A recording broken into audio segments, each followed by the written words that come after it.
Hi friends, welcome back to my channel. ఈ రోజు మీకు ఈ సీరియల్లో ఏం జరిగిందో తెలుసుకోవాలి అనుకుంటున్నారా? అయితే వెంటనే మనం సీరియల్లోకి వెళ్ళిపోదాం. ఇక చందు అయితే తిరుపతి తీసుకొచ్చిన డబ్బు తగ్గడంతో ఇక ఒక్కసారిగా లెక్కలన్నీ చెక్ చేస్తూ ఉంటాడు. ఇది ఇలా ఉండగా ఇక ఇడ్లీ బాబాయ్ అయితే పక్కకు వెళ్ళి, యాహూ, నన్ను ఎవ్వరూ అనుమానించలేదు, నా మీద వాళ్ళకి ఎటువంటి అనుమానం రాలేదు, ఈ డబ్బులు తీసుకుని నా భాగ్యానికి తను మర్చిపోలేని గిఫ్ట్ కొంటాను, అలాగే తనలాంటి అందమైన మల్లెపూలు తీసుకెళ్తాను, ఈరోజు రాత్రికి భాగ్యంతో ఫుల్గా ఎంజాయ్ చేస్తాను అంటూ ఇక ఇడ్లీ బాబాయ్ అయితే మరొకసారి ఆ డబ్బుని జోబులో నుంచి తీసి తను ముద్దాడుతూ వెనక్కి తిరిగి చూస్తాడు. ఒక్కసారిగా అక్కడ ఉన్న చందు, తిరుపతి ఇద్దరు ఇక ఇడ్లీ బాబాయ్ని కోపంగా చూస్తుంటే ఒక్కసారిగా ఇడ్లీ బాబాయ్ షాక్ అయిపోతూ, అది అల్లుడు గారు మరి అని అంటుంటే ఇక పక్కన ఉన్న తిరుపతి, అన్నాయ్, ఈ డబ్బులు నీకు ఎక్కడివి అని అడగడంతో, అదేంటి తమ్ముడు అలా అడుగుతున్నావు, అంటే మీ బ్యాగ్లో తగ్గిన డబ్బులు నేనే తీసేశానని నీ అనుమానమా? అల్లుడు, చూసావా ఈ తిరుపతి నా గురించి ఎలా మాట్లాడుతున్నాడో అంటూ ఇక ఇడ్లీ బాబాయ్ అయితే చందుతో మాట్లాడుతూ ఉంటే, చందు మరి ఎక్కడివి మావా అని అడగడంతో ఒక్కసారిగా ఇక ఇడ్లీ బాబాయ్ షాక్ అయిపోతాడు.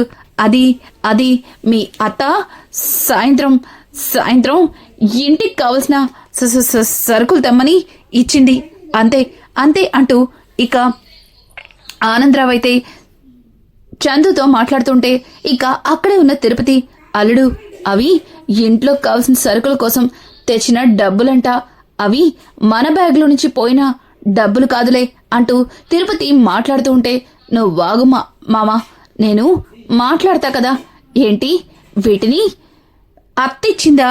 అయితే అత్తకే ఫోన్ చేసి అడుగుతాను అని అంటుంటే ఒక్కసారిగా ఇక తిరుపతి, అల్లుడు, ఇప్పుడు ఎందుకు ఇదంతా అని అంటుంటే, నువ్వు వాగు మామా, నాకంతా తెలుసు, చూడు ఆ బ్యాగ్లో నుంచి డబ్బులు తీసి తిరిగి మా తిరుపతి మామ మీదే అనుమానంగా మాట్లాడతావా నిన్ను అంటూ ఇక చందు అయితే ఇడ్లీ బాబాయ్ మీద చెయ్యెత్తడంతో ఒక్కసారిగా పక్కన ఉన్న తిరుపతి, అల్లుడు, తను నీకు మామ అని అంటుంటే, మామ గీమా ఇట్లాంటి వాళ్ళకి ఇలాగే సమాధానం చెప్పాలి అంటూ లాగి ఒక్కటి పీకుతాడు.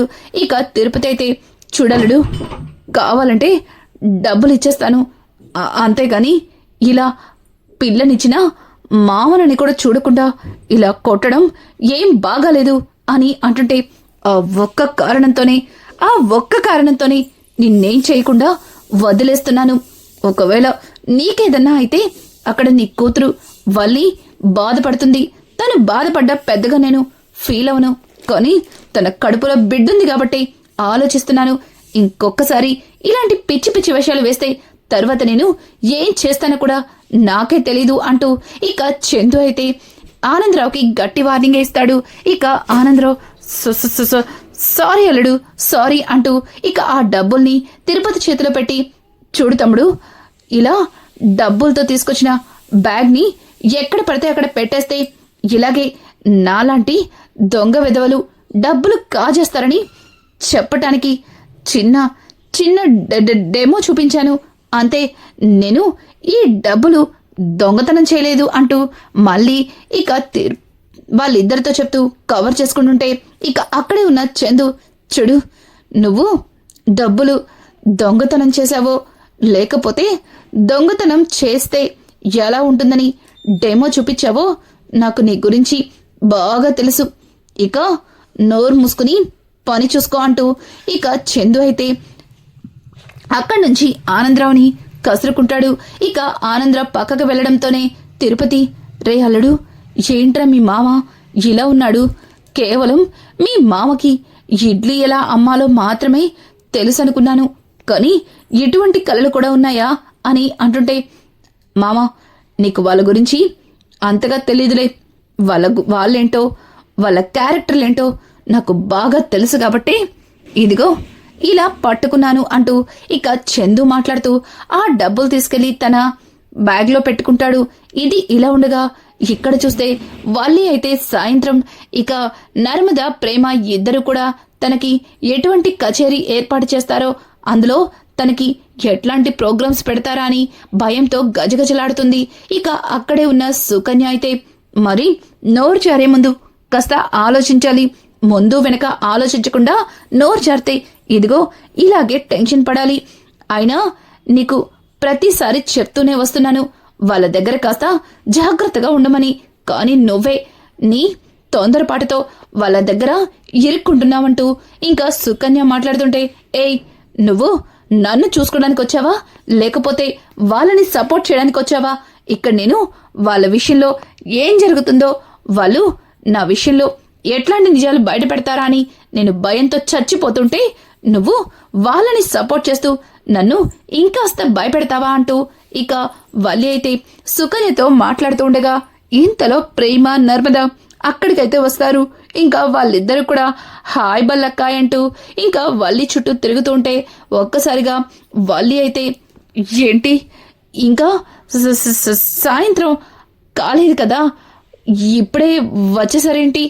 ఇప్పుడు మీరు కచేరీ మొదలు పెట్టినా నాకు అంత ఓపిక లేదు, నాకు సానా నీరసంగా ఉంది అంటూ వల్లి అక్కడి నుంచి వెళ్ళిపోతుంటే, ఆగు బల్లక్కాయ్ ఆగు, ఎందుకంతలా ఆవేశపడుతున్నావు?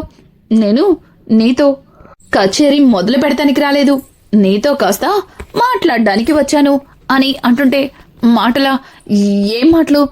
నాకిప్పుడు ఎలాంటి మాటలు మాట్లాడాలని అస్సలు లేదు. ఏయ్ సుక్కు, నాకు నాకు బాగా నీరసంగా ఉంది, వెళ్ళి జ్యూస్ తీసుకురా, నేను గదిలో రెస్ట్ తీసుకుంటాను అంటూ వల్లి వెళ్ళబోతుంటే, ఆగు బల్లక్కాయ్ ఎందుకంత ఆవేశపడుతున్నావు? అయినా మిడతలాగా ఎందుకలా ఎగిరెగిరి పడుతున్నావు? చూడు, నేను చెప్పేది కాస్త జాగ్రత్తగా విను. ఆ తర్వాత నువ్వు వెళ్ళనన్నా మేమే తీసుకెళ్లి గదిలో నిద్రపుచ్చుతామంటూ ఇక వల్లికి చెరొక వైపు ప్రేమ నర్మద నిలబడి ఇక వల్లిని అటు ఇటు దగ్గరికి గుంజుతుంటారు. ఇక వల్లి వదలండి వదలండి, సరే మీరేం చెప్పాలనుకుంటున్నారో చెప్పండి, నేను అది విన్నాకే వెళ్తాను అంటూ వల్లి అయితే వాళ్ళిద్దరి వైపు చాలా అసహనంగా మొహం పెట్టి అడుగుతూ ఉంటుంది. ఇక వల్లి మాటలకి పక్కన ఉన్న నర్మద, చూడు బల్లక్కాయ్, ఈరోజు సాయంత్రం నీతో కచేరీ ఏర్పాటని చెప్పాను కదా, ఆ కచేరీ గురించి మేము ఒక నిర్ణయం తీసుకున్నాం అని అంటుంటే, ఏటది? మీరు సాయంత్రం ఎటువంటి కచేరీ పెట్టరా?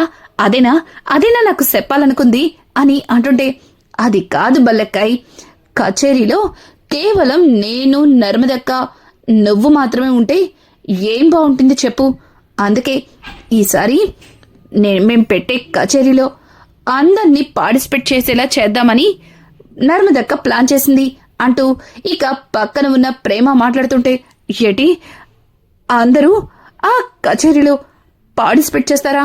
అంటే మీరు మాత్రమే కాకుండా వాళ్ళతో కూడా నన్ను కొట్టిస్తారా అంటూ ఇక వల్లి అయితే మరింత భయంగా వాళ్ళతో మాట్లాడుతూ ఉంటుంది. ఇక ఆ మాటలకి నర్మద, ఏమో ఆ కచేరీలో ఏం జరుగుతుందో నాకు కూడా తెలీదు, కానీ కాస్త గట్టిగానే ప్లాన్ చేశాము. సరే బల్లక్కాయ్, ఇక వెళ్ళి ప్రశాంతంగా నిద్రపో అని అంటుంటే, ఏటేటి నా బతుకి ప్రశాంతత కూడానా? ఇప్పుడేగా పెద్ద బాంబు పేల్చారు, వెళ్ళి ప్రశాంతంగా ఎట్టా పడుకుంటాను అంటూ ఇక వల్లి అయితే వాళ్ళ వైపు కోపంగా చూస్తూ ఇక గదిలోకైతే వెళ్తుంది. వల్లి గదిలో అసలు వీళ్ళు సాయంత్రం అందర్నీ పిలిపించి ఏం ప్లాన్ చేశారు? కొంప తీసి నా కడుపు గురించి వీళ్ళకి నిజం తెలిసిపోయిందా? నేను కడుపు నాటకాన్ని అడ్డం పెట్టుకుని ఇంట్లో అందర్నీ మోసం చేస్తున్నానని నన్ను అందరితో చీకొట్టి వెళ్ళగొట్టిస్తారా అంటూ ఇక వల్లి అయితే రకరకాలుగా ఆలోచిస్తూ ఉంటుంది. ఇక ఇంతలో చందు అయితే ఇంటికి వస్తాడు. చందు మొహంలో చాలా కోపం అలాగే చిరాకు కనిపిస్తాయి.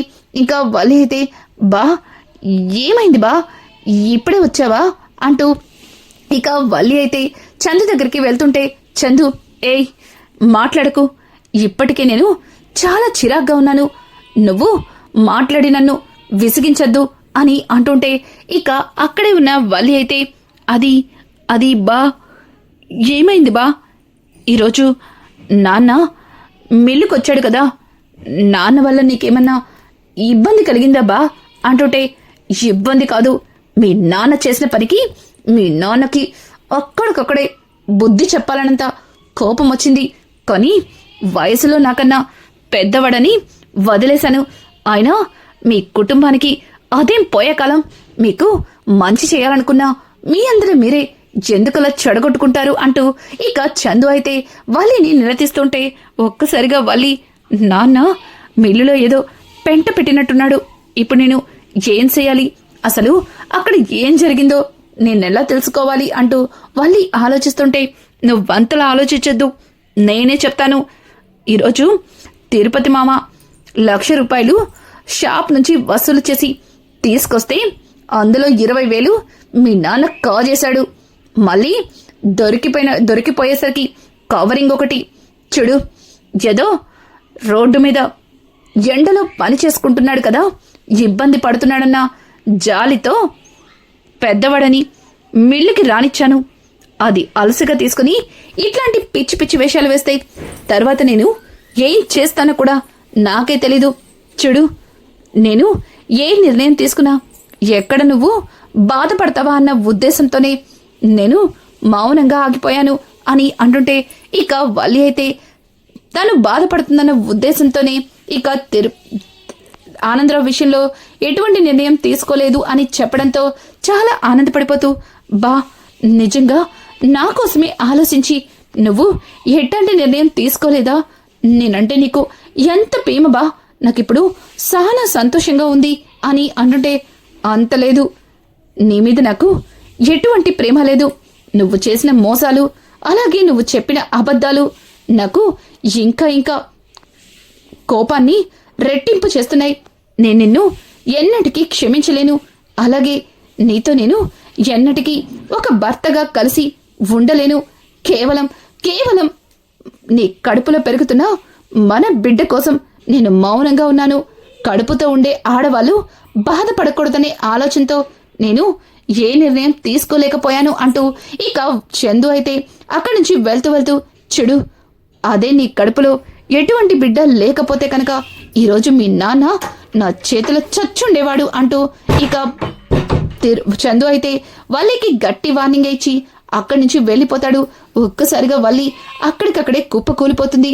ఈ కడుపులో బిడ్డుండడం వల్లే ఈయన నా మీద ప్రేమని చూపిస్తున్నాడు. ఒకవేళ ఈ కడుపులో ఎటువంటి బిడ్డ లేదని తెలిస్తే నాకు ఈ ఇంట్లో నిలువ నీడ కూడా ఉండదని నాకు అర్థమైంది.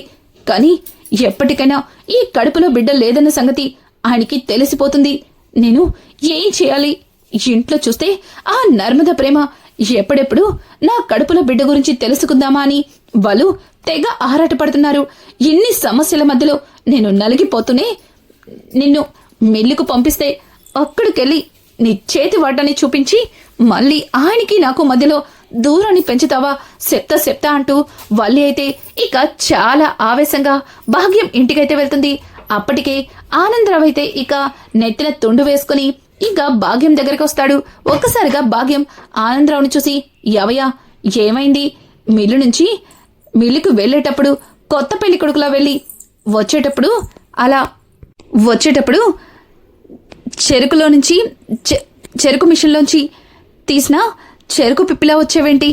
ఏమైంది అని అడుగుతుంటే, ఏం లేదే భాగ్యం, నేను నీతో తర్వాత మాట్లాడతాను అని అంటుంటే, సుడు, నీకు మిల్లుకెళ్ళి జాగ్రత్తగా ఉండమన్నాను, అక్కడ నువ్వేమీ తింగరశాలు వేయలేదు కదా అంటూ భాగ్యం అడుగుతూ ఉంటే ఇక ఆనందరావు తన మనసులో, నేను చేసిన పని ఇప్పుడు కనుక భాగ్యానికి చెప్తే భాగ్యం ఖచ్చితంగా తొక్కి నార తీస్తుంది.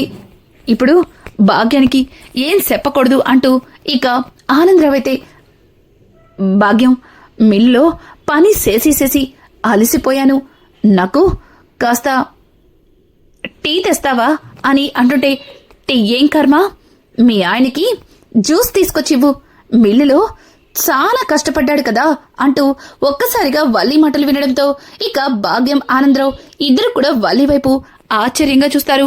ఇక భాగ్యమైతే, అమ్మడు ఎప్పుడొచ్చావే? మీ నాన్న మిల్లు నుంచి వచ్చిన తర్వాత ఎట్టా ఉందని తెలుసుకోవడానికే వచ్చావు కదా, నేను కూడా అదే అడుగుతున్నాను.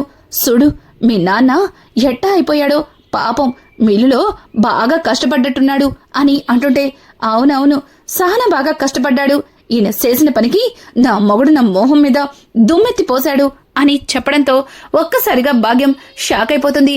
ఇక ఆనందరావు వైపు కోపంగా చూస్తుంది. ఆనందరావు, అది అమ్ముడు ఇప్పుడు దాని గురించి అని అంటుంటే, యావయ్యా నువ్వు వాగు అంటూ ఇక భాగ్యమైతే, సుడముడు ఏమైంది, అసలు నువ్వెందుకింత కోపంగా ఉన్నావు, చెప్పు ఏం చేశాడు అని అడగడంతో ఇక వల్లి అయితే మిల్లులో జరిగిన సంగతి మొత్తాన్ని కూడా భాగ్యానికి చెప్తుంది. ఒక్కసారిగా భాగ్యం కోపంతో రగిలిపోతుంది. ఇక ఆనందరావు అయితే భయంతో వెళ్లి కాస్త దూరాన్ని నుంచుంటాడు. ఇక భాగ్యమైతే, ఎవయ్యా నీకసలు బుద్ధుందా, వెళ్లేటప్పుడు నీకెన్ని చెప్పి పంపించాను, అయినా అక్కడికెళ్ళాక నీ సేతివాటనే చూపించావా, నీకు మళ్ళీ మళ్ళీ చెప్పాను వాటికి కక్కుర్తి పడి అల్లుడి దగ్గర దొరికిపోవద్దు అని, అయినా నువ్వు అదే చేసావు, చెప్తాని పని అంటూ ఇక పక్కన ఉన్న ఒక చీపురు కట్టని తీసుకుని ఇంకా ఆనందరావుని వెంట పెడుతుంది. ఆనందరావు, భాగ్యం నీకోసమే అట్ట చేశానే, నీకు మంచి గిఫ్ట్ కొందామనుకున్నాను, అలాగే పువ్వు లాంటి నీకు మల్లెపూలు తెచ్చి ఇవ్వాలి అనుకున్నాను, కానీ ఇంతలో అల్లుడు గారికి నిజం తెలిసిపోయింది అంటూ ఇక అమాయకంగా ఆనందరావు చెప్తుంటే ఇంకా భాగ్యమైతే, అసలు నీకు అంటూ ఇక చీపురు కట్టపెట్టి చిదుగబాతుంది. ఇదంతా ఇలా ఉండగా ఇక వల్లి అయితే, ఆపండి ఆపండి, అమ్మోయ్ నాకు చాలా భయంగా ఉంది, పైగా నా జీవితం గురించి ఆలోచిస్తుంటే కేవలం చీకటి మాత్రమే కనిపిస్తుందే అని అంటుంటే, అయ్ బాబాయ్ అదేటమ్ముడు అట్టా మాట్లాడుతున్నావు, నువ్వు ఎంతో సంతోషంగా ఉండాలని చాలా కష్టపడి నేనేదో ఇంట్లో అందరి ముందు మేనేజ్ చేసి మరి ఆ ఇంటికి పంపించాను, కానీ నువ్వేటమ్ముడు ఇట్టా మాట్లాడుతున్నావంటూ ఇంకా భాగ్యం మాట్లాడుతుంటే, ఏం చేసావు, కడుపు లేదు కాకరకాయ లేదు అని తెలిసి కూడా కడుపుతో ఉన్నానని అందరికీ అబద్ధం చెప్పి ఆ ఇంటికి పంపించావు, పిచ్చి మొహం దాన్ని, నిజంగానే నేను నెల తప్పాననుకుని తెగ మురిసిపోయాను, కానీ ఈ కడుపులో బిడ్డ లేదనే సంగతి తెలిసిన తర్వాత ఆ ఇంట్లో అనుక్షణం నాకు నరకంలాగా ఉంది, పైగా నా కడుపులో బిడ్డ మీద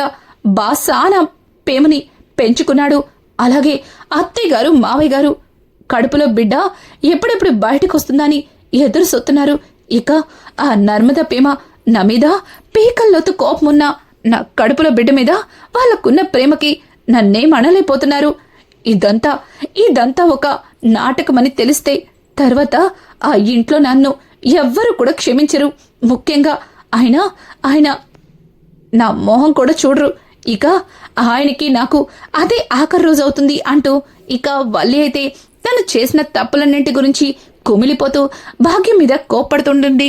ఇక భాగ్యమైతే, అమ్ముడు ఇప్పుడంతా కొంపులు అంటుకునే పని ఏం జరిగింది చెప్పు, సుడు ఇప్పుడు కడుపు పండకపోవచ్చు, కానీ మీ ఆయనతో నువ్వు కలిసుంటే ఏదో ఒక రోజు అది నిజమవుతుంది కదా అంటూ ఇంకా వల్లికి నచ్చ చెప్పబోతుంటే, వద్దు మీరిక నాకు ఏమీ నచ్చ చెప్పద్దు, పోనీలే మిల్లుకెళ్తే తర్వాత ఏదో ఒకటి చేసి మనసు మారుస్తారు కదా అని చాలా కష్టపడి బాని ఒప్పిస్తే ఈయనేమో డబ్బులు దొంగతనం చేసి ఆయనకే దొరికిపోయాడు, అసలు నా టైం ఏం బాగలేదు, పైగా ఈరోజు ఆ నర్మద ప్రేమ సాయంత్రం అందరి ముందు నాకు కచేరీ పెడతానంటూ భయపెడుతున్నారు, వాళ్ళు ఏం చేస్తారో ఏంటో అని నాకు టెన్షన్గా ఉంది అంటూ ఇక వల్లి అయితే భాగ్యంతో చెప్తుంటే, భాగ్యం, సుడముడు నువ్వేం భయపడకు, నేనున్నాను కదా, నేను చూసుకుంటాను, ముందు నువ్వు ప్రశాంతంగా ఇంటికి వెళ్ళు అని అంటుంటే, వెళ్తాను కానీ అని అనుకునేలోపే ఇక సుకన్య అయితే చాలా ఆవేశపడుతూ అక్కడికి వచ్చి, వల్లి ఏంటే చెప్పకుండా ఇలా వచ్చేసావు, నీకోసం ఇల్లంతా వెతికాను, ఏమైపోయావని చాలా భయపడ్డాను, ఇక ఇక్కడ లేకపోతే ఎక్కడ ఉండవని నిర్ణయించుకుని ఇక్కడికి వచ్చాను అంటూ సుకన్య మాట్లాడుతుంటే, ఏటైందే నా కోసం అంతలా వెతకడానికి అని అంటుంటే, ఏమీ కాలేదు, మీ ఆయన అలాగే ఆ నర్మద ప్రేమ కలిసి అక్కడ అంటూ ఇక సుకన్య అయితే వల్లికి ఏదేదో చెప్తుంటే ఒక్కసారిగా వల్లి అక్కడికక్కడే కుప్పకూలిపోతుంది. ఇక భాగ్యం ఆనందరావు ఇద్దరు కూడా షాక్ అయిపోతారు. ఇక పక్కన ఉన్న ఆనందరావు అయితే, భాగ్యం అయిపోయింది, అమ్మడు కాపురం నిలబెట్టడానికి నువ్వు సానా చేసావు, అవన్నీ అల్లుడి గారి ముందు ఆ నర్మద ప్రేమ బయట పెట్టేశారనమాట అని మాట్లాడుతూ ఉంటే, యహ, అది చెప్పింది అది కాదు, ఇకపై అదే జరుగుతుంది, ఏదో ఒకటి చేసి అమ్మణ్ణి ఈ గండం నుంచి గట్టెక్కించాలి అంటూ భాగ్యం మాట్లాడుతూ ఉంటే, ఇక వల్లి బోరున ఏడుస్తూ, నా బాని వదిలిపెట్టి నేను నిమిషం కూడా ఉండలేను, నా బాకి నేను దూరం అయ్యాను అంటే అది చావు మాత్రమే అంటూ ఇక వల్లి అయితే తల బాదుకుని ఏడుస్తుంది.